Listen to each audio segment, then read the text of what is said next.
So hello my dear student, कैसे हैं मेरे प्यारे बच्चों।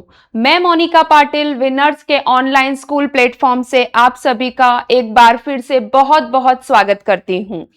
तो क्या आप तैयार हैं इस साल के एमपी बोर्ड परीक्षा में टॉप करने के लिए? तो तैयार हो जाइए पेन और कॉपी लेकर मेरे साथ आज के कॉन्सेप्ट्स अच्छे से क्लियर करने के लिए। तो चलिए शुरू करते हैं हम आज की क्लास। उसके पहले मैं आपको एक बात बताना चाहती हूं बेटा, कि सपने वो नहीं होते जो हम सोते समय देखते हैं, बल्कि सपने वो होते जो हमें सोने ना दे। तो इस बात को याद रखकर एक पॉजिटिव एनर्जी के साथ आज की क्लास हम शुरू करते हैं। आइए मेरे साथ। तो आज की क्लास में हम पढ़ने वाले हैं मानव श्वसन तंत्र। बेटा, मानव श्वसन तंत्र हमारे जैव प्रक्रम का ही एक भाग है। तो इसको शुरू करने के पहले मैं प्रीवियस क्लास के कुछ पॉइंट आपके साथ डिस्कस करूंगी, ताकि आप अपनी टॉपिक को कोरिलेट कर सके, लिंक कर सके और अच्छे से हर एक टॉपिक को समझ सके। तो प्रीवियस क्लास में हमने पढ़ा था पोषण, ठीक है, पोषण पढ़ा था। और उसमें हमने क्या देखा था कि हम जो भी पोषण लेते हैं, जो भी भोजन हम ग्रहण करते हैं, उससे हमें क्या मिलती है? ऊर्जा। लेकिन ऊर्जा कब मिलेगी? जब श्वसन जो है प्रॉपर होगा हमारी बॉडी में, मतलब जो भी हम श्वसन प्रक्रिया कर रहे हैं उससे जब हमारे भोजन का अच्छे से ऑक्सीडेशन होगा, ऑक्सीकरण होगा, तभी हमें क्या मिलेगा बेटा? एनर्जी मिलेगी, ऊर्जा मिलेगी। ठीक है, यहां तक हमने समझा था। लेकिन ये जो श्वसन हम करते हैं मानव के अंदर, ये किस प्रकार से होता है, कहां कहां से ऑक्सीजन होकर जाती है और किस प्रकार ऑक्सीडेशन करती है, तो ये बाकी की जो टॉपिक्स है, बाकी की जो प्रक्रिया है, हम आज की क्लास में समझेंगे। ठीक है, तो देखिए ध्यान से इस ड्रॉ को देखिए, ध्यान से देखिए, और इसके जितने भी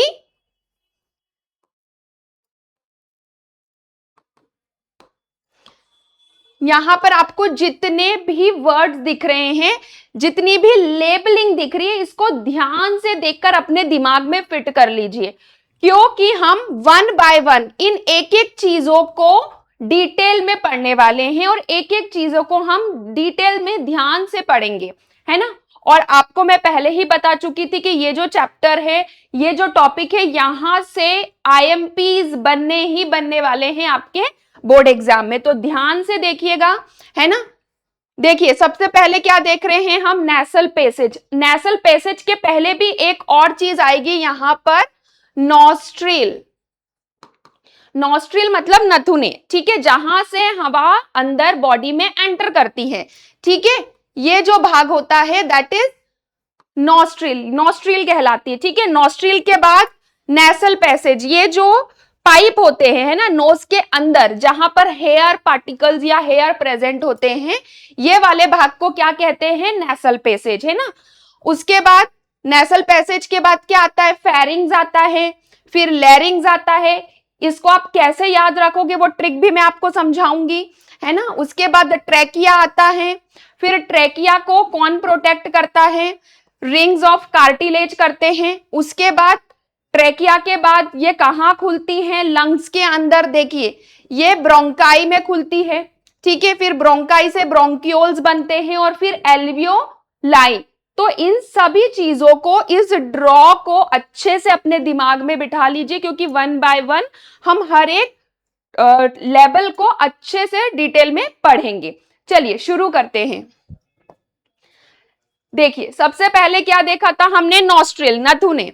ठीक है, नॉस्ट्रिल का काम क्या होता है? नॉस्ट्रिल का काम होता है जहां से एयर, ऑक्सीजन, हवा जो है वो एंटर करती है हमारी बॉडी के अंदर। ठीक है, ये जो पार्ट होता है, यहां से क्या करती है? एयर हम क्या करते हैं? अंदर लेते हैं। हवा शरीर के अंदर ली जाती है और इसे बारीक बालों और म्यूकस से फिल्टर किया जाता है। बेटा ये जो नॉस्ट्रिल होता है ना, नॉस्ट्रिल के अंदर क्या होता है? हेयर्स होते हैं। अब ये हेयर्स क्या करते हैं? जो भी हवा हम लेते हैं उसके अंदर जितना भी डर्ट होती है या कोई पार्टिकल्स होता है उसको फिल्टर करने का काम करती है, उसको शुद्ध करती है। ठीक है, और उसी के साथ उसमें क्या होता है, म्यूकस होता है ना। म्यूकस मतलब आप कुछ सोचने लगे हो क्या, म्यूकस जो नाक में से निकलता, हाँ बिल्कुल वही, लेकिन वो भी बहुत काम का होता है। क्यों? क्योंकि वो चिपचिपा होता है और जो डर्ट मतलब जो धूल के कण या जो डर्ट पार्टिकल होते हैं वो उसमें चिपक जाते हैं। ठीक है, ताकि हमारी बॉडी के अंदर वह न जा सके। ठीक है, तो म्यूकस समझ में आया। ये कहाँ होते हैं, नॉस्ट्रिल के अंदर। उसके बाद आता है हमारे नाक का रास्ता जिसको हम नेसल पैसेज कहते हैं। क्या कहते हैं बेटा, नेसल पैसेज। तो नॉस्ट्रिल समझ में आया। उसके बाद क्या आता है, नेसल पैसेज, है ना। हर एक भाग जो है वो बहुत इंपॉर्टेंट है ना। मैं आपको एक बात बताती हूँ बेटा, छोटी कक्षा में कब कई आपने पढ़ा होगा हिंदी के एक पाठ में कि एक चैप्टर था, है ना, अंगों में क्या होता है, कंपटीशन होता है। एक पार्ट था उसमें अंगों में कंपटीशन होता है, तो उसमें सारे अंग क्या करते हैं, आपस में लड़ते हैं और क्या कहते हैं कि भाई मैं सबसे सुपीरियर हूं, मैं नहीं तो कोई कुछ नहीं कर सकता, तुम्हारे बॉडी का काम ही रुक जाएगा, है ना। हाथ बोलता है कि अगर मैं काम ना करूं तो कुछ नहीं होगा, है ना। हार्ट बोलते मैं धड़कना बंद कर दूं तो बॉडी का सारा काम बंद हो जाएगा। किडनी बोलती कि मैं अपना काम नहीं करूं, दिमाग बोलता है अगर मैं, तो ये सारे जो अंग हैं, फाइनल जो कंक्लूजन निकलता है उसमें क्या पता चलता है कि बेटा हमारे बॉडी के जितने भी अंग हैं ये सब क्या करते हैं, मिलजुल के जब काम करते हैं तभी जो है जैव प्रक्रम मतलब हमारी लाइफ की प्रोसेस चलती है। तो ये सब क्या है, एक दूसरे पर डिपेंडेंट है ना। और सारे ही पार्ट क्या है, बहुत इंपॉर्टेंट है, इसलिए हर एक पार्ट को ध्यान से समझना और सुनना बहुत जरूरी है। चलिए देखते हैं हम नेक्स्ट पॉइंट को। अब नाक का रास्ता, यह नाक का रास्ता जो होता है नाक से हवा के गुजरने का रास्ता होता है, मतलब यहां से एंटर करता है और फिर यहां से फिर पीछे की तरफ जाता है। ठीक है, ये जो होता है नेसल पैसेज, यह हवा को गर्म और नम बनाता है। जो भी हम एयर, जो भी ऑक्सीजन हम लेते हैं बेटा, उसको क्या करता है, ये उसको नर्म और गर्म बनाता है नेसल पैसेज में। ठीक है, इसीलिए आपने कभी देखा होगा कि जब हम हवा मतलब एयर जब निकालते तो गर्म हवा निकलती है ना, जैसे कोई चेक करता है तो अब जब आप चेक करो कैसा लगेगा, गर्म हवा निकलती। ठीक है, तो ये क्या करता है, गर्म बना देता है उसे और साफ करके कहां पहुंचाता है, हमारी बॉडी के अंदर। अब यहां कहां से देखो नेसल पैसेज से अंदर गई, नेसल पैसेज से कहां गई, अंदर गई। अब अंदर कहां जा रही है, नेसल पैसेज के बाद कहां जाएगी ये, अब ये जाएगी बेटा फेरिंग्स के अंदर, फेरिंग्स के अंदर। देखो फेरिंग्स, ठीक है। अब ये जो फेरिंग्स होती है यहां पर, ये एक सामान्य नली होती है। कैसी होती है बेटा, सामान्य नली होती है जिसमें हवा और भोजन दोनों को जाने का एक समान रास्ता होता है, सामान्य रास्ता होता है। ठीक है, और ये क्या करती है, और ये सुनिश्चित करती है कि जैसे कई बार आप खाना खाते हो, है ना, बोलते कि आराम से खाना खाओ, खाना खाते समय बोलो मत वरना क्या हो जाएगा, ठसका लग जाएगा, है ना, आपको जोर से क्या हो जाएगा, ठसका लगेगा। इसलिए खाना खाते समय बोलना नहीं चाहिए। क्यों नहीं बोलना चाहिए, क्योंकि जो रास्ता होता है, ये जो उधर में भोजन होता है, जो रास्ता होता है, ठीक है, ये क्या होता है, एक ही होता है, भोजन के लिए भी और हवा के लिए भी। ठीक है, तो ये दोनों रास्ता क्या होता है, एक होता है, और इसको हम क्या कहते हैं, फेरिंग्स, या उदर में उदर कहते हैं हम इसे। ठीक है, तो ये क्या होता है, भोजन और हवा दोनों का एक सामान्य रास्ता होता है। ठीक है, इसके बाद आता है क्या, लैरिंग्स। देखो पहले क्या आया, फेरिंग्स, ठीक है, फिर क्या आया, लैरिंग्स। अब आप इसको याद कैसे रखोगे कि पहले क्या आएगा और बाद में क्या आएगा। देखो पी और एल, ठीक है, प्रॉफिट लॉस, प्रॉफिट लॉस, तो पहले क्या है, प्रॉफिट, फिर क्या है, लॉस। तो पहले क्या आएगा बेटा, पी आएगा, मतलब फेरिंग्स आएगा। पहले क्या आएगा, फेरिंग्स आएगा, और फिर क्या आएगा, लैरिंग्स आएगा। क्या आएगा, लैरिंग्स। ठीक है, आई बात समझ में। तो पहले फेरिंग्स आएगा फिर लैरिंग्स। अब ये लैरिंग्स क्या होता है हम समझते हैं। ठीक है। लैरिंग्स में क्या होता है, ये हमारी श्वास की नली होती है। क्या होती है बेटा, ये श्वास की नली के ऊपरी हिस्से में स्थित वो भाग होता है जहां से हम बोलते हैं। जैसे हम, जो हमारा वोकल कॉर्ड होता है ना, जहां से हमारी आवाज निकली, जहां से मैं अभी बोल रही हूं, वॉइस बॉक्स भी बोलते हैं हम इसको, जहां से क्या होता है, आवाज निकलती है। आपने कभी किसी को नोटिस किया हो कि किसी का बहुत ज्यादा उभरा हुआ भाग होता है गले में, यहाँ पर है ना, बहुत ज्यादा उभरा हुआ होता है। ठीक है, तो वही क्या होता है, हमारा लैरिंग्स, गला। ठीक है, यहीं से क्या होती है, हमारी वॉइस प्रोड्यूस होती है, आवाज निकलती है। ठीक है, ये ऊपरी हिस्से में उपस्थित इसमें वोकल कॉर्ड होता है, वोकल कॉर्ड है ना, और यहां से क्या होती है, हमारी आवाज निकलती है। जो आवाज पैदा करता है, यह हवा को श्वास नली में जाने से भी एंटर करवाता है। मतलब जो हमारी श्वास नली है वो एंटर भी करती है यहां से, और हमारा जो वॉइस है, हमारी जो आवाज है, वो भी यहां से प्रोड्यूस होती है। ठीक है, तो अभी तक हमने क्या क्या पढ़ा, हमने 4 चीजें पढ़ी। कौन कौन सी पढ़ी? सबसे पहले हमने पढ़ा नॉस्ट्रिल। ठीक है, नॉस्ट्रिल के बाद नेसल पैसेज, नेसल पैसेज के बाद कौन आया, फेरिंग्स। कौन आया, फेरिंग्स। और फेरिंग्स के बाद कौन आया, लैरिंग्स। बेटा ये ध्यान रखना है आपको, ये ध्यान रखना है कि किसके बाद एयर कहां एंटर कर रही है, क्योंकि यहां से क्वेश्चन जरूर बनेगा। इसके बाद लैरिंग्स के बाद आता है ट्रेकिया। ठीक है, देखो ट्रेकिया में आपको समझा देती हूं। यहां देखो, नेसल पैसेज के बाद फेरिंग्स, फेरिंग्स के बाद लैरिंग्स। अब लैरिंग्स के बाद देखो आपको एक पाइप दिख रहा है यहाँ पे, इसको कहते हैं ट्रेकिया। क्या कहते हैं बेटा, ट्रेकिया कहते हैं।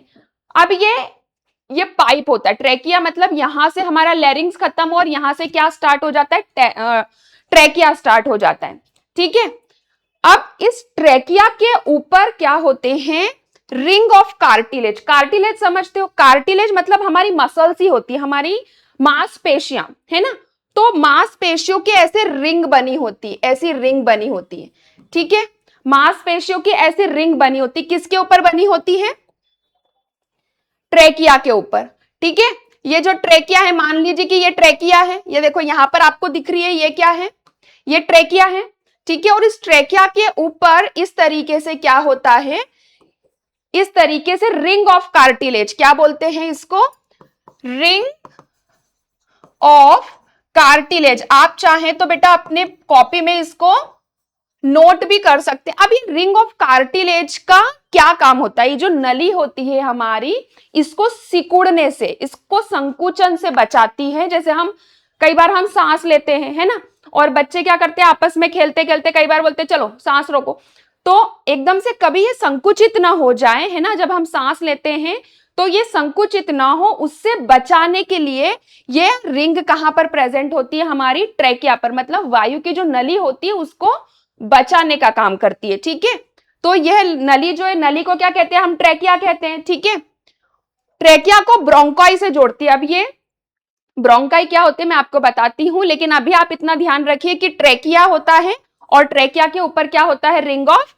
कार्टिलेज। इसमें कार्टिलेज के छल्ले होते हैं, रिंग छल्ले जैसे होते हैं, और ये हवा के रास्ते को खोलते हैं। ठीक है, ताकि वायु जो है, हवा जो है, ऑक्सीजन जो है, आसानी से हमारे फेफड़ों में जा सके। ठीक है, अगर रिंग ऑफ कार्टिलेज नहीं होगा तो क्या होगा बताओ मुझे, अगर रिंग ऑफ कार्टिलेज नहीं होगा तो जो नली है वो संकुचित हो सकती है, सांस अंदर जाने से रुक सकती है ना, और हमारा दम घुट सकता है, तो ये उससे हमें बचाती है। ठीक है, अब इसके बाद आती है ब्रोंकाई, श्वास की नलियां, है ना। अब ये ट्रेकिया जो है ब्रोंकाई में खुलता है, ये ट्रेकिया अब ये कहां खुली, ब्रोंकाई में। अब ये दाएं और बाएं दोनों तरफ बढ़ जाती है बेटा। ठीक है, देखो ये हमारे क्या हैं, ये हमारे लंग्स हैं। ठीक है, ये क्या है, हमारे फेफड़े दिख रहे हैं आपको, लंग्स। ठीक है, ये लंग्स दिख रहे हैं। अब देखो यहां से ये क्या हो गई, बढ़ गई दोनों भागों में, ब्रोंकाई क्या हुई, दोनों भागों में बढ़ गई। ये ट्रेकिया आया, ट्रेकिया से दोनों भागों में बढ़ गई, है ना। तो जब दोनों भागों में बढ़ती है तब इसको क्या कहते हैं हम, ब्रोंकाई। जो हर फेफड़े के लिए एक एक होती, मतलब एक ब्रोंकाई इधर गई, एक ब्रोंकाई इधर गई, दोनों तरफ बढ़ गई। ठीक है, अब इसका काम क्या है, जो हमने सांस ली थी, जो ऑक्सीजन ली थी, वो दोनों तरफ बराबर मात्रा में पहुंचाना, इतना ही इसका काम होता है। ठीक है, तो समझ में आया ब्रोंकाई का काम क्या होता है। अब ब्रोंकाई के बाद आती है ब्रोंकियोल्स। ठीक है, देखो एक जो है वो क्या है, ब्रोंकाई, काई, वन, देखो आखिरी में क्या लिखा हुआ है, CHI, याद कैसे रख सकते हो, CHI और I किसके लिए होता है, वन, फर्स्ट नंबर होता है, तो याद रखोगे ब्रोंकाई मतलब वन, जो एक एक तरफ गई। ठीक है, अब इसके बाद क्या आया, ब्रोंकियोल्स आया, ब्रोंकियोल्स, बहुत सारे, एस लग गया, आखिरी में क्या लग गया बेटा, एस लग गया। और जब भी हम एस लगाते हैं तो क्या बोलते हैं इंग्लिश में, हम उसको प्लूरल, बहुत सारे। वेरी इजी ट्रिक, बहुत ही आसान है, मैंने क्या बोला था आपको, ट्रिक के साथ सीखेंगे, हर चीज कैसे सीखेंगे, ट्रिक के साथ। तो आई का मतलब क्या है, वन, और एस मतलब प्लूरल, बहुत सारे, क्या है, प्लूरल। आप चाहो तो ये ट्रिक लिख सकते हो अपनी कॉपी में नोट करके याद करने के लिए। ठीक है, तो ये प्लूरल मतलब बहुत सारे, बहुत सारे। अब बहुत सारे क्या, बहुत सारे क्या, बहुत सारे, जैसे मैं आपको बताती हूं बेटा, आपने देखा होगा कि पेड़ों में जो जड़ें होती है, एक मुख्य होती है और उसके बाद बहुत सारी ब्रांचेस खुल जाती है, बस वैसा ही क्या होता है, ये जो एक ब्रोंकाई गई है इससे बहुत सारी नलियां बन गई है, देखो ये है ना, इन सबको हम कहते हैं ब्रोंकियोल्स। क्या कहते हैं बेटा, ब्रोंकियोल्स। और ये फेफड़ों के भीतर गहराई तक जाती है। ठीक है, गहराई तक जाती है और बहुत सारी नलियों में क्या हो जाती है, विभाजित हो जाती है, बहुत सारी नलियों में खुल जाती है। ठीक है, यहां तक समझ में आया। और ये क्या करती है, जो वायु हमने ली थी उसको अलग अलग अलग अलग अलग अलग भाग तक पहुंचाती है। कौन से भाग तक पहुंचाती, तो देखो सबसे पहले क्या हुआ, ब्रोंकाई में आई। ठीक है, ब्रोंकाई में आई, ब्रोंकाई से किस में गई, ब्रोंकियोल्स में गई, किस में गई, ब्रोंकियोल्स में गई। और ब्रोंकियोल्स के बाद ये जाती है एल्वियोलाई के अंदर। अब ये एल्वियोलाई क्या होती है मैं आपको बताती हूं। ठीक है, यहां तक अच्छे से समझ में आया कि ब्रोंकाई, फिर ब्रोंकाई से किसमें खुली, बहुत सारे ब्रोंकियोल्स के अंदर, है ना।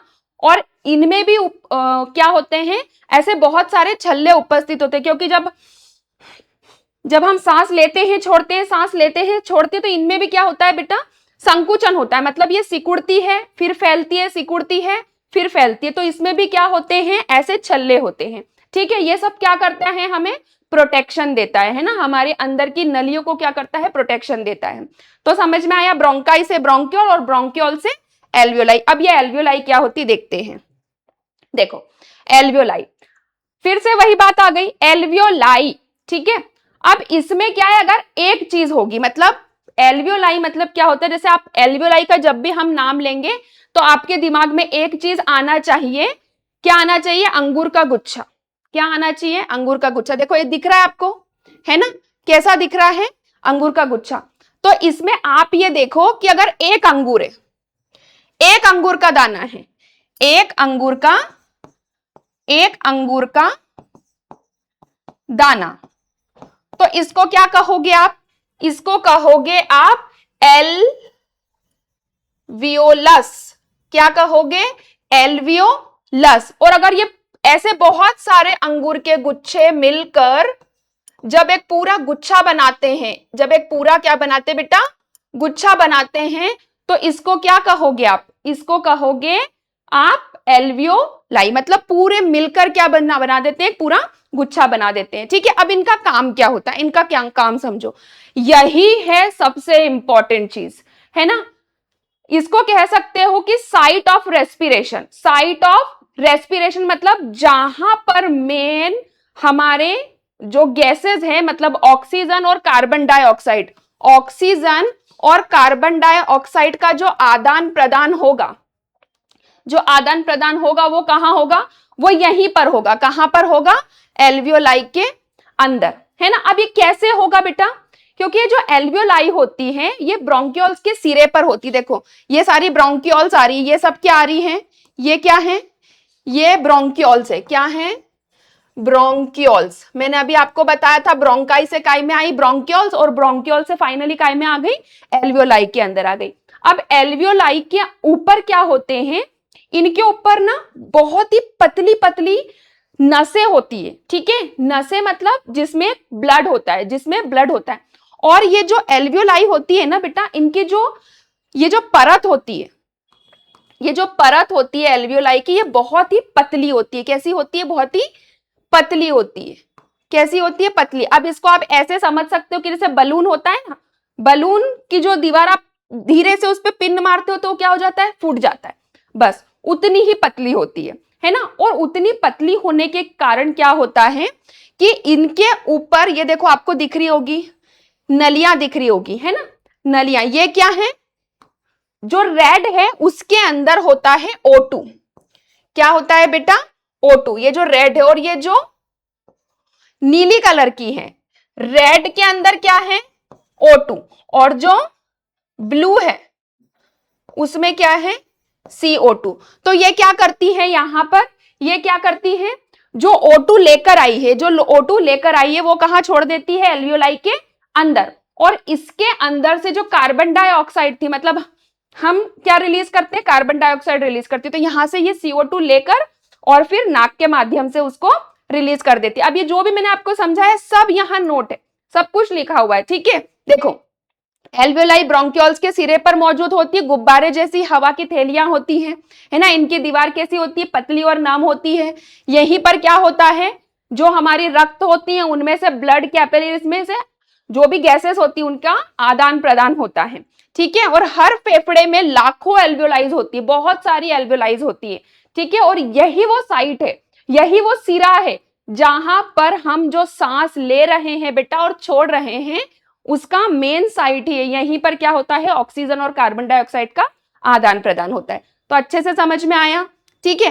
अब आखिरी में आती है ब्लड कैपिलरीज, जो मैंने अभी आपको बताई ना, ब्लड कैपिलरीज, ठीक है। ब्लड कैपिलरीज जो बताई है वो मैंने आपको यहीं पर पिछले वाले उसमें ही समझा दी, ठीक है, कि ये सारी ब्लड कैपिलरीज होती हैं। और ब्लड कैपिलरीज का काम क्या होता है कि इसमें से O2 क्या करता है? O2 जो है वो दे देता है और CO2 लेकर हम उसको क्या कर देते हैं? शरीर से बाहर कर देते हैं। और इसमें एक और चीज जो है बहुत इंपॉर्टेंट होते हैं, जो हमारे ऊतक होते हैं, शरीर के अंदर जो ऊतक होते हैं उनका भी बहुत ही इंपॉर्टेंट रोल होता है, ठीक है। तो प्रत्येक एल्वियोलस के चारों ओर मौजूद छोटी छोटी, जो मैंने बताया था आपको कि ये क्या है? हमारा गुच्छा है पूरा, है ना बेटा, ये गुच्छा है। और इसके ऊपर क्या मौजूद थी? इस तरीके से, है ना, नलियां मौजूद थी। एक कौन सी थी? एक कौन सी थी? रेड थी। और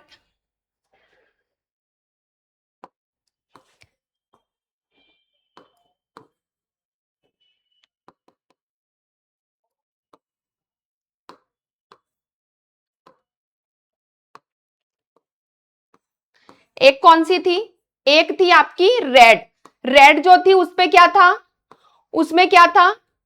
रेड जो थी उसमें रक्त था, मतलब कौन सा? O2 वाला, ऑक्सीडेशन वाला, ठीक है। और जो ब्लू थी, जो ब्लू थी उसमें क्या था? उसमें क्या था बेटा? उसमें था CO2। क्या था उसमें? CO2, ठीक है। तो इसमें क्या था? इसमें था O2 और इसमें क्या था? CO2। तो ये CO2 अपने साथ लेकर गई और इसने क्या करा? हमारी बॉडी के अंदर O2 दे दिया, ठीक है। तो आप यहां से इसको बहुत अच्छे से नोट कर सकते हैं। अब नेक्स्ट स्लाइड में हम देखेंगे कि ये जो एल्वियोलस है गैसों का आदान प्रदान कर कैसे रही है ना। ये तो देख लिया हमने कि करती है, लेकिन करती कैसे है? अब ये जो एल्वियोलर होती है, एल्वियोलर हवा से ऑक्सीजन रक्त की कणिकाओं में विस्तृत हो जाती। क्या कैसे हो जाती है? विस्तृत, मतलब डिफ्यूजन होता है, डिफ्यूजन होता है इसमें, ठीक है। ये देखो, ये यहां पर आपको बहुत अच्छे से दिख रहा है कि ये जो ब्लू कलर की जो पाइप दिख रही है, ये कैपिलरीज। अच्छा, ये है ना, धीरे धीरे धीरे और पतली पतली पतली होती जाती है, ब्लड कैपिलरीज बन जाती है। ब्लड कैपिलरी मतलब, देखो, जब आप लैब में जाओगे ना तो आप अपने टीचर से पूछना, है ना, कि मैम हमको कैपिलरी बता दो क्या होते। कैपिलरी जो होती है बहुत ही पतली पतली ट्यूब होती है, ठीक है। ये जो नसें और पतली पतली पतली होते जाती है और कैपिलरी में बदल जाती है, ठीक है। तो कैपिलरी बन जाती है ये। अब इन कैपिलरीज में से ही क्या होता है? इन कैपिलरीज में होता है ब्लड, ठीक है। तो देखो, ये जो कैपिलरीज दिख रही है आपको, यहां लिखा हुआ है कैपिलरीज, ठीक है। इसमें से क्या करता है? जो कार्बन डाइऑक्साइड होता है, ये जो कार्बन डाइऑक्साइड होता है, ये क्या करता है, ये इसके अंदर चला जाता है ना। कार्बन डाइऑक्साइड किसके अंदर चला जाता है, इस एल्वियोलस के अंदर, CO2। और इसमें से जो ऑक्सीजन आया था वो किसमें छोड़ देती है, वो ब्लड के अंदर छोड़ देती है ना। कार्बन डाइऑक्साइड कहां चले जाता है, यहां से बाहर, देखो ये दिख रहा है आपको, ये बाहर चला गया, और O2 कहां आ गया, इसके अंदर आ गया, ठीक है। कार्बन डाइऑक्साइड बाहर चला गया और O2 अंदर आ गया और CO2 बाहर चला गया, ठीक है। तो इस तरीके से जैसे ही बाहर छोड़ते हैं तो हम हमारे नोज की मदद से वो पूरा बाहर आ जाता है, और O2 कहां चले जाता है, हमारी इन कैपिलरीज में चला जाता है, इन कैपिलरीज में चला जाता है, और उसके बाद पूरी बॉडी में सर्कुलेट होता है ना। टिप टू टो, मतलब हमारी पैर की उंगली से लेकर सिर तक हर जगह ये ऑक्सीजन पहुंच जाता है। और आप याद कीजिए पिछले वीडियो में हमने क्या पढ़ा था, फिर ये ऑक्सीजन कहां जाता है, कहां जाता है, याद करो, हर एक सेल के अंदर जाता है। कहां जाता है, हर एक सेल के अंदर जाता है। और फिर सेल में क्या था, ग्लूकोज, और ग्लूकोज का क्या करता है, ऑक्सीकरण करता है, ऑक्सीडेशन करता है, और फिर हमको क्या मिल जाती है, ऊर्जा मिल जाती है। तो मिल गया आपको आपका आंसर, ठीक है। तो श्वसन की मदद से किस प्रकार ऊर्जा का उत्पादन हुआ, ठीक है। आ गई बात समझ में यहां तक। अब इसके बाद देखो, अब इसमें होता है हीमोग्लोबिन, बहुत ही इंपॉर्टेंट। हीमोग्लोबिन क्या होता है, हीमोग्लोबिन हमारे जो ब्लड होता है, जो रक्त होता है, उसकी लाल रक्त कणिका है। मतलब हमारा जो ब्लड है वो रेड किसके कारण है, हमारा जो ब्लड है बेटा वो रेड इसी के कारण है, इसी के कारण है। हीम, हीम क्या होता है, देखो फिर वही बात आ गई, मैंने आपको बोला था कि बस साइंस में क्या करना है, हमको शब्दों को तोड़ना है और मतलब समझना है। फिर से तोड़ देते हैं हम इसको, हीमो है ना, हीमोग्लोबिन, हीमोग्लोबिन। तो ये क्या होता है, हीमोग्लोबिन ये जो रक्त होता है उसका प्रोटीन होता है ना, हमारे ब्लड का प्रोटीन होता है। तो हीम का मतलब होता है रेड, लाल, ठीक है। और ग्लोबिन क्या होता है, एक प्रोटीन होता है। क्या होता है बेटा, एक प्रोटीन होता है, ठीक है। तो ये क्या होता है, हमारा जो ब्लड है, हमारा जो रक्त है लाल है, वो किसके कारण होता है, हीमोग्लोबिन के कारण। तो हीम का मतलब क्या होता है, रेड, और ग्लोबिन मतलब प्रोटीन। तो ये एक रेड कलर का प्रोटीन होता है, ठीक है। अब रेड कलर ही क्यों होता है इसका, तो ये रेड कलर जो होता है ये आयरन के कारण होता है। किसके कारण होता है बेटा, आयरन के कारण, है ना। इसके अंदर क्या मौजूद होता है, आयरन युक्त प्रोटीन। तो समझ में आ गया, जो हीमोग्लोबिन है वो रेड क्यों है, आयरन के कारण। और ये क्या है, एक रेड कलर का प्रोटीन है, आयरन युक्त प्रोटीन है, जो रक्त के लाल रंग के लिए जिम्मेदार है। हमारा ब्लड इसीलिए रेड होता है, ठीक है। अब इसमें देखो, इसका एक बहुत ही बेस्ट फ्रेंड है हीमोग्लोबिन, जो है हीमोग्लोबिन का एक बहुत ही बेस्ट फ्रेंड है ऑक्सीजन, है ना। इसकी बॉन्डिंग बहुत अच्छी है ऑक्सीजन की। जैसे ही हीमोग्लोबिन को ऑक्सीजन दिखता है तो ये बोलता है कि अरे मेरा फ्रेंड आ गया, तो ये सबको छोड़ देता है और क्या करता है, ऑक्सीजन के साथ जाकर जुड़ जाता है, ठीक है। तो ये जो हीम है, हीमोग्लोबिन है, मैं हीम और ग्लोबिन अलग अलग लिख रही हूं, ठीक है। अब ये जैसे ही क्या करता है, ऑक्सीजन को देखता है, ये उछल के किसके पास चले जाता है, ऑक्सीजन के पास, ठीक है। और O2 को क्या कर देता है, O2 को क्या कर देता है, रिलीज कर देता है, ठीक है। देखो यहां लिखा हुआ विभिन्न गैसों के लिए हीमोग्लोबिन की आत्मीयता। तो देखो सबसे ज्यादा तो यहां पर इन्होंने CO को लिखा। अब ये CO की कंडीशन क्या होती है मैं आपको बताती हूँ, कार्बन मोनोऑक्साइड बोलते हैं इसको। इसकी कंडीशन में अभी आपको बाद में बताती हूँ, पहले यहां देखो CO2 से ज्यादा कौन पसंद है उसको, O2। अब O2 से भी ज्यादा बहुत पुराना बचपन का चाइल्डहुड फ्रेंड है कौन, CO। लेकिन ये कब होता है, ये बहुत ही कम समय पर होता है। कब होता है, जब कभी हमारी बॉडी को प्रॉपर ऑक्सीजन नहीं मिलता है ना। अब वो क्या करता है कि मजबूरी में क्या करता है, यार मेरा बेस्ट फ्रेंड तो मिल नहीं रहा है मुझे, तो अब क्या करना पड़ेगा, अब जो मेरा बचपन का फ्रेंड है ना CO, उसी से काम चलाना पड़ेगा। तो सबसे ज्यादा तो बॉन्डिंग होती है उसकी फिर किसके साथ हो जाती है बेटा, O2 के साथ, क्योंकि सबसे ज्यादा यही मतलब उसको, तो ये कम जो है कम कंडीशन में होता है। ये कंडीशन का कैसी होती है, जब कभी भी हम बहुत ज्यादा सफोकेशन फील करते हैं, है ना। जब भी कभी हम बहुत ज्यादा पैक्ड रूम में जैसे खिड़की दरवाजे बंद करके सोते हैं, तो कई बार सफोकेशन के कारण क्या होता है, CO के साथ ये रिएक्ट, मतलब यहां पर क्या होता है, ऑक्सीजन कम होने लगता है ना, और कार्बन बढ़ जाता है। तो फिर इसको किसके साथ बॉन्डिंग करना पड़ती है, CO के साथ, लेकिन ज्यादा पसंद कौन है, O2। ठीक है, तो हीमोग्लोबिन की आत्मीयता या इसकी जो एफिनिटी वो याद रहेगी, सबसे ज्यादा CO, फिर उससे कम O2 और सबसे कम CO2 के साथ। ठीक है, तो इस तरीके से क्या होता है, हमारे ब्लड के अंदर ऑक्सीजन और CO2 का आदान प्रदान होता है, और फिर ये कहाँ आ जाते हैं, ये फिर हमारे जो फेफड़े हैं, है ना, उसके ऊतकों में, और उसके बाद फिर CO2 रिलीज हो जाती है। ठीक है, तो हीमोग्लोबिन का भी बहुत इंपॉर्टेंट रोल है इसके अंदर।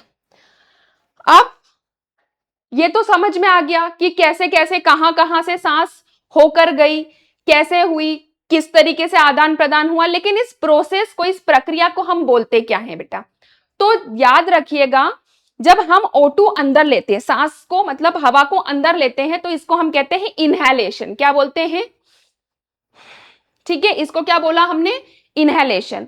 और जब हम सांस बाहर छोड़ते हैं तो इसको बोलते हैं हम एक्सहेलेशन। ठीक है, लेकिन जब हम ये प्रोसेस करते हैं, प्रक्रिया करते हैं, तो हमारे फेफड़ों, ये जो हमारे फेफड़े, और फेफड़े किससे ज्यादा प्रोटेक्टेड होते हैं, फेफड़ों की रक्षा कौन करता है, रिब्स, फसलें करती है, जो हमारी पसलियां हैं, है ना, पसलियां क्या करती हैं, हमारे फेफड़ों को प्रोटेक्ट करती है ना, किसी भी बाहर की चोट से या किसी भी चीजों से प्रोटेक्ट करती है। तो इसके नीचे क्या होता है, इसके नीचे होता है डायफ्राम। क्या होता है, डायफ्राम। हमारी जो पसलियां होती हैं, इसके नीचे की तरफ होता है डायफ्राम। अब ये जो डायफ्राम होता है बेटा, इसका शेप कैसा होता है, डोम के आकार का होता है। डोम मतलब डोंगा होता है कि नहीं, हमारा जो डोंगा होता है ना, बाउल होता है, वैसा वैसा इसका आकार होता है। अब जब भी हम क्या करते हैं, हम सांस लेते हैं, जैसे हम अभी आप मेरे साथ सांस लो इस तरीके से, ठीक है, जब हम सांस लेते हैं तो ये कैसे हो जाते हैं, ये खिंच जाते हैं, ये क्या करते हैं, खिंच जाते हैं, और ये फ्लैट हो जाते हैं। ठीक है, इस तरीके से क्या हो जाते हैं, फ्लैट हो जाते हैं। ठीक है, और जब हम धीरे धीरे धीरे धीरे धीरे वापस सांस छोड़ते हैं तो ये क्या करते हैं, अपनी इनिशियल अवस्था मतलब अपनी पुरानी अवस्था में आ जाते हैं। ठीक है, तो जो डायफ्राम होता है ये भी क्या करता है, हमारी रिब्स को सांस लेने मतलब इनहेलेशन और एक्सहेलेशन में क्या करता है बेटा, मदद करता है, उनको खिंचाव, और जब हम वापस उसको रिलैक्स वाली कंडीशन में लाते हैं तो उस समय क्या करता है, मदद करता है। तो जो आकार होता है ना, डायफ्राम का, ये याद रखिएगा कि जब हमने क्या करा है ना, कि जब हमने सांस ली तो एक तो क्या हुआ, सबसे पहले क्या हुआ, ये जो डायफ्राम था वो क्या हो गया, सीधा हो गया। उसके बाद क्या हुआ, जो हमारे रिब्स थे, जो फेफड़े थे, वो भी खिंच जाते, मतलब उसमें हवा भर जाती है, और उनका आकार भी बढ़ जाता है, उनका आकार क्या हो जाता है, बढ़ जाता है। ठीक है, तो ये दो चीजें होती है जब हम सांस लेते हैं, और इससे क्या होती है, हवा अंदर चली जाती है। फिर जब हम सांस छोड़ते हैं तो पसलियां क्या हो जाती है, वापस सिकुड़ जाती है, और डायफ्राम भी अपनी ओरिजिनल पोजीशन पे आ जाता है, और चेस्ट की कैविटी जो है वापस घट जाती है। ठीक है, तो डायफ्राम जो होता है, ठीक है, डायफ्राम भी क्या करता है, डायफ्राम क्या करता है, हमारे सांस लेने और छोड़ने की प्रक्रिया में बहुत ही इंपॉर्टेंट रोल निभाता है। ठीक है, अब इसके बाद यहां पर मैंने आपको डिफरेंस बताया है। क्या बताया बेटा, डिफरेंस बताया है कि सांस लेने और सांस छोड़ने में क्या क्या डिफरेंस होता है। तो देखो, जब हम सांस लेते हैं तो डायफ्राम क्या हो जाता है, जब हम सांस लिया हमने तो डायफ्राम क्या हुआ, सिकुड़ा ना, ऐसे ऐसे करके फ्लैट हो गया। ठीक है, और जब सांस छोड़ा तो वापस शिथिल हो गया, नॉर्मल हो गया। अरे जब हम एक्सेस, जैसे मान लो मैंने हाथ फैलाए तो मेरे हाथ में क्या हो गया, स्ट्रेच हो गया ना, थोड़ा सा क्या हो गया, सिकुड़न आती, मतलब ऐसे खिंचाव आता है, तो वैसा ही खिंचाव क्या होता है, डायफ्राम में आता है। दूसरा चीज, डायफ्राम जो है नीचे की ओर खिसक जाता है, ऐसे रहता है और धीरे धीरे फिर क्या हो जाता है, नीचे चले जाता है। पहले ऐसा था और फिर नीचे चला गया, और नीचे जाके क्या हो जाता है, चपटा या फ्लैट हो जाता है। कैसा हो जाता है बेटा, फ्लैट हो जाता है। और जब हम वापस सांस छोड़ते हैं तो ये अपनी पुरानी अवस्था में आ जाता है, मतलब ऊपर जाता है और वापस गुंबद जैसी, जैसे आपने देखा होगा ना मंदिर के गुंबद ऐसे होते हैं, वैसे गुंबद जैसा फिर से बन जाता है। फिर छाती क्या होता है, जब हम सांस लेते हैं तो छाती भी क्या होती है, बड़ी हो जाती है ना, चेस्ट कैविटी बढ़ जाती है उस समय, और जब हम सांस छोड़ते हैं तो वापस सिकुड़ जाती, छोटी हो जाती है। हवा फेफड़ों में खींची जाती, जब हम सांस लेते हैं तो हवा अंदर की तरफ जाती है, और सांस छोड़ते हैं तो ये बाहर खुद ब खुद क्या होता है, हवा को धकेल देता है। तो ये इंपॉर्टेंट है, इनहेलेशन और एक्सहेलेशन क्या होता है। ठीक है, अब ये तो हमने देखा बेटा कि मानव में श्वसन कैसे हुआ, है ना। आप मुझे एक बात बताओ, बेचारे हम बोलते कि पेड़ पौधे जो होते हैं वो भी जीवित होते हैं, तो क्या वो भी श्वसन करते हैं? है ना, बिल्कुल करते हैं श्वसन। तो कैसे श्वसन करते हैं, है ना। मैंने आपको पिछली वीडियो में बताया था कि पौधों के श्वसन के लिए सबसे ज्यादा जरूरी क्या होता है? फोटोसिंथेसिस। फोटो का मतलब क्या होता है? लाइट। और लाइट कहां से मिलती है उनको? सन से। तो क्या करते हैं वो? ऐसे खड़े हो जाते हैं और जादू जैसे बोलते हैं धूप धूप, है ना, ऐसे करते हैं। बिल्कुल सही। इनको किस चीज की जरूरत होती है? धूप की, है ना। लेकिन उस धूप में से क्या लेना है इनको? उन धूप में से हमने जो CO2 छोड़ी थी वो कहां जाएगी? वो CO2 बेचारे ये पौधे ले लेते, लेकिन किस प्रकार लेते और कहां से लेते हैं वो मैं आपको बताती हूं। आपको याद है मैंने आपको बताया था कि जो पेड़ पौधे होते हैं उनमें पत्तियां होती है ना, पत्तियां होती है।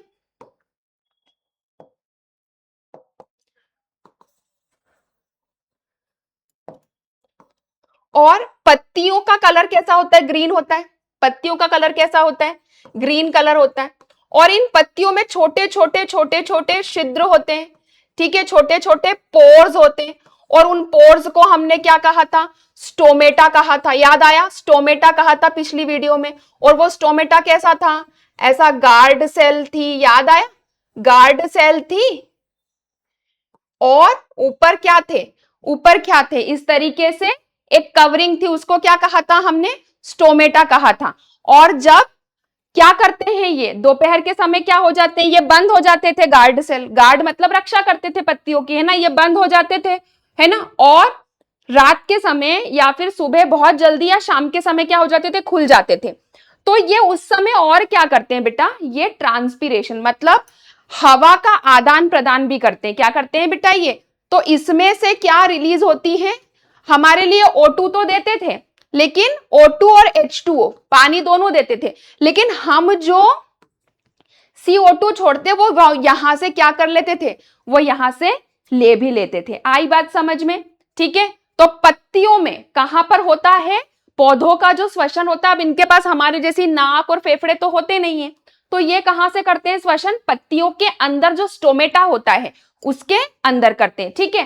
अब इसके भी अलावा क्या ये श्वसन करते हैं? हाँ, तो कुछ जो पौधे होते हैं वो अपने तनों से भी करते हैं। कहां से? अपने, उनका जो तना होता है, स्टेम होता है, वहां पर उसमें तने के अंदर एक वात रंध्र होता है जिसको हम लेंटिल्स कहते हैं। ठीक है। इसके अंदर भी ऐसे छोटे छोटे छोटे छोटे पोर्स दिख रहे, देखो लेंटिल्स बोलते हैं इसको। क्या कहते हैं? लेंटिल्स। यहां से भी क्या करते हैं? ये श्वसन कर सकते हैं। और इसके अलावा क्या आपने कुछ ऐसे पौधे, ऐसे बड़े बड़े पेड़ दिखे हैं जिनकी जो जड़ें होती हैं वो धरती से बाहर होती है? जनरली क्या होती हैं? पेड़ों की जो जड़ें होती है वो कहां होती हैं? है ना, जो अर्थ है धरती के अंदर होती है, लेकिन कुछ पौधों में या कुछ पेड़ों में क्या होती है? ऐसी बाहर दिखती है ना, ऐसे बाहर जड़ें दिखती हैं। तो जड़ों की सरफेस से भी क्या होता है? कुछ पेड़ पौधों में श्वसन होता है। ठीक है। तो रेस्पिरेशन पौधों में कैसे होता है ये समझ में आया? पत्तियों के अंदर स्टोमेटा में, तनों के अंदर वातरंध्र मतलब लेंटिल्स में, और कुछ पेड़ों में रूट के अंदर मतलब जो उनकी जड़ें होती है वहां से भी क्या होता है? श्वसन होता है। ठीक है, क्लियर है? अब देखो, अब ये जो पेड़ पौधे होते हैं बेटा, हमको पता है कि ये दोपहर के समय, है ना, क्या करते हैं? दोपहर के समय और रात के समय जो होता है इनमें श्वसन जो होता है थोड़ा अलग अलग होता है। जैसे मैं आपको बताती हूं, पहले दिन के समय देखते हैं हम। दिन के समय तो क्या होता है? जो श्वसन होता है इसमें ये क्या करते हैं? जो पेड़ पौधे होते हैं मतलब जो प्लांट्स होते हैं, ये दिन के समय क्या रिलीज करते हैं? CO2 रिलीज करते हैं। जैसे मैंने अभी आपको पिछले स्लाइड में बताया कि दिन के समय क्या कर रहे हैं? CO2 रिलीज कर रहे हैं। ठीक है। और वो CO2 प्लांट जो CO2 सॉरी हम रिलीज करते हैं वो ये क्या कर लेते हैं? वो ये निगल लेते हैं, है ना। दिन के समय श्वास से निकलने वाले CO2 का इस्तेमाल प्रकाश संश्लेषण के लिए कर लेते हैं, क्योंकि हम CO2 देते रहते हैं और उसका यूज ये लेकर कहां करते हैं? प्रकाश संश्लेषण में। देखो याद करो, मैंने आपको पहले बताया था CO2, H2O, CO2 इन्होंने हमसे ली थी, पानी कहां से लिया था? रूट से, जड़ों से, और फिर क्या बनाया था? C6H12O6 ग्लूकोज बनाया था और O2 बनाया था और क्या बनाया था, और क्या बनाया था, पानी बनाया था, याद करो, बनाया था। ठीक है, ये वाली रिएक्शन याद करो। ठीक है, तो बस वही फोटोसिंथेसिस की रिएक्शन कब होती है, दोपहर के समय। ठीक है, दिन के समय जो है ये क्या करते हैं, CO2 जो हम लोग रिलीज करते हैं वो यूज करके क्या कर देते हैं बेटा, ये फोटोसिंथेसिस कर देते हैं। इसके बजाय मुख्य रूप से ऑक्सीजन गैस निकाल देते हैं हमारे लिए। ठीक है, जैसे O2 यहां पर इन्होंने निकाल दी, 6O2 जो है ये निकालते हैं। अब ये तो प्रक्रिया हुई किसकी बेटा, दोपहर की। तो रात में क्या करते हैं ये, रात में ये क्या करते हैं, जब प्रकाश संश्लेषण बंद हो जाता है, क्योंकि प्रकाश संश्लेषण है ना, और रात को तो प्रकाश होता नहीं, सन होता नहीं है, तो ये क्या करते हैं उस समय CO2 जो है वो इलिमिनेट करने लगते हैं। अच्छा, आपने कभी ऐसा सुना है कि अरे पहले पता है क्या होता था कि बच्चे बहुत डराते थे, किसको, कि रात में पेड़ के नीचे मत सोना, क्योंकि रात में पेड़ों पर क्या रहते हैं, भूत रहते हैं। क्या रहते हैं, भूत रहते हैं। और क्या होता था, कभी गलती से है ना सो जाते थे और कुछ ऐसी प्रक्रिया हुई कि सांस बहुत ज्यादा तेज चलने लगी, है ना, सफोकेशन फील होने लगा। सफोकेशन क्यों फील होने लगा, कि सांस लेने में तकलीफ होती थी, तो क्या सोचते कि भूत रहता है यार। अरे भाई कोई भूत वूत नहीं रहता है। क्या होता है कि रात के समय जो पेड़ होते हैं, जो पेड़ पौधे होते हैं, वो भी क्या करने लगते हैं, वो भी CO2 इलिमिनेट करने पर लगते हैं, क्योंकि उस समय उनको क्या नहीं मिलता है, CO2 नहीं मिलता है और प्रकाश नहीं मिलता है। CO2 तो चलो मिल जाएगा, हम लोग रिलीज करते रहते हैं, लेकिन प्रकाश नहीं मिलता है। जो सनलाइट होती है, सनलाइट होती है ना, रात में क्या हो जाती है, एब्सेंट हो जाती है। क्या हो जाती है बेटा, एब्सेंट हो जाती है। इसलिए रात को फिर यह क्या करते हैं, CO2 ही इलिमिनेट करने लगते हैं, उन्मूलन इसमें से होने लगता है। ठीक है, तो रात में प्रक्रिया जो होती है फोटोसिंथेसिस नहीं होती है, रुक जाती है। इसलिए रात को फिर ये क्या करने लगते हैं, CO2 का इलिमिनेशन करने लगते हैं। इसलिए सिर्फ रात के समय हमको पेड़ के नीचे, जस्ट नीचे नहीं सोना चाहिए। खुले में सो आप, लेकिन जस्ट पेड़ के नीचे नहीं सोना चाहिए। ठीक है, आप देखो ये तो बात करी हमने किसकी, श्वसन मानव में, श्वसन पेड़ पौधों में। अब आप सोच रहे होंगे कि चलो हम लोग तो हवा में रहते हैं, बिल्कुल खुले में रहते हैं, अगर हमको उठा के पानी में डाल दे तो क्या हम अच्छे से श्वसन कर पाएंगे, क्या जिंदा रह पाएंगे, क्या नहीं रह पाएंगे। तो फिर बेचारी मछलियां जो हैं वो तो पानी में रहती हैं, वो कैसे श्वसन करती है ना, क्योंकि पानी में तो ऑक्सीजन की लेवल क्या हो जाता है, बहुत कम हो जाता है। तो फिर वो कैसे श्वसन करती होगी। तो आइए समझते हैं हम यहाँ पर कि मछलियां या जो एक्वेटिक एनिमल्स होते हैं, है ना, जो पानी में रहने वाले जीव जंतु होते हैं, वो किस प्रकार से श्वसन करते, रेस्पिरेशन करते हैं। तो सबसे पहली बात तो जो मछलियां होती हैं वो जो ऑक्सीजन लेती हैं, वो भी ऑक्सीजन ही लेती हैं, लेकिन आपको पता होगा कि है ना, वाटर के अंदर जो ऑक्सीजन होता है ना, वो इस ऑक्सीजन का इस्तेमाल करती है। मछलियां पानी में घुली हुई जो ऑक्सीजन होती है उसको अपने जो गिल्स होते हैं उससे क्या कर लेती है, सोख लेती है उसको। ठीक है, और ऑक्सीजन अंदर चला जाता है। अब ऑक्सीजन क्योंकि पानी के अंदर था, तो ऑक्सीजन के साथ क्या गया उनकी बॉडी में, पानी भी गया।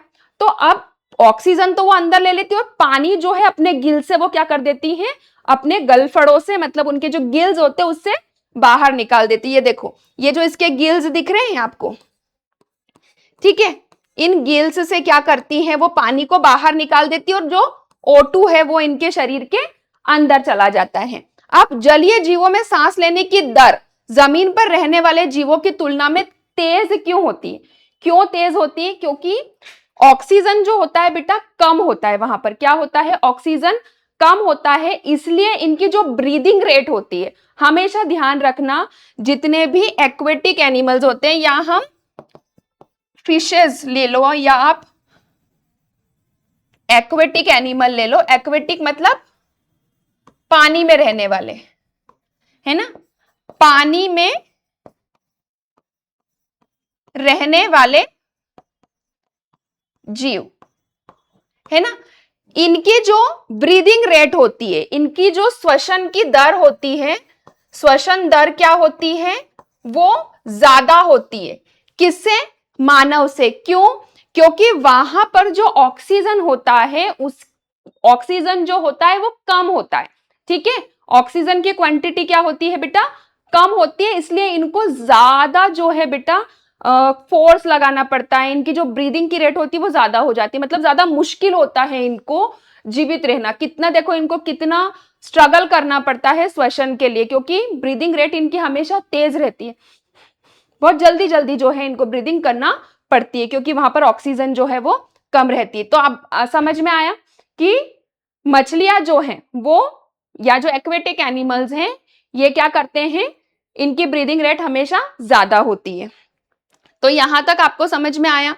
अब तो आज की क्लास हमारी यहां तक हमने आज पढ़ा कि श्वसन मानव में किस प्रकार होता है, किन किन जगह से होकर सांस जो है, ऑक्सीजन जो है बॉडी के अंदर जाती है, और किस प्रकार वो ब्लड के अंदर O2 देकर CO2 ले लेती है हमारे शरीर से, और ये प्रक्रिया निरंतर चलती रहती है। इसी के समान प्लांट्स में या पेड़ पौधों में भी श्वसन हमने देखा, और जो एक्वेटिक एनिमल्स थे या जो पानी में रहने वाले जीव थे, उनमें भी श्वसन हमने यहां पर देखा। तो अब आज की क्लास बेटा हम करेंगे यहीं पर खत्म। तो मेरे साथ आप जुड़े रहिएगा, है ना। नए नए ट्रिक्स के साथ हम इसी तरीके से विज्ञान को, साइंस को इजी बनाते रहेंगे। तो आज की क्लास खत्म करने के पहले मैं आपको बताना चाहती हूँ कि हमारे टेलीग्राम चैनल को आप जल्दी से ज्वाइन कर लीजिए, ताकि आप बाकी बेनिफिट्स जो हैं ले सके। ठीक है, उसके बाद हमारी जो विनर्स की ऑनलाइन स्कूल प्लेटफॉर्म है, इसको जल्दी से सब्सक्राइब कर दीजिए, अपने फ्रेंड्स में शेयर कर दीजिए और इसका फायदा उठाइए, क्योंकि यहाँ पर आपको फ्री ऑफ कॉस्ट जो है पढ़ने को मिलेगा, और इतने सारे हेल्प मिलेंगे आपकी प्रिपरेशन के लिए, आपकी बोर्ड एग्जाम के लिए। और ये हमारे बाकी चैनल्स हैं बेटा, इनको भी आप क्या कीजिए, लाइक, शेयर और सब्सक्राइब कीजिए। और ये हमारे यूट्यूब के चैनल है, जिससे आप बाकी सारी जो है बेनिफिट्स ले सकते हैं, कॉम्पिटिटिव एग्जाम्स की प्रिपरेशन कर सकते हैं, बोर्ड एग्जाम्स की प्रिपरेशन कर सकते हैं। तो आज की क्लास हम करेंगे यहीं पर खत्म। ठीक है, आई होप आप मेरी क्लास को इसी तरीके से अटेंड करेंगे और अपनी प्रिपरेशन पर फोकस करेंगे। तो अपना ध्यान रखिए, अपनी फैमिली का ध्यान रखिए। जल्दी मिलेंगे हम अपनी अगली क्लास में, तब तक के लिए जय हिंद, जय भारत।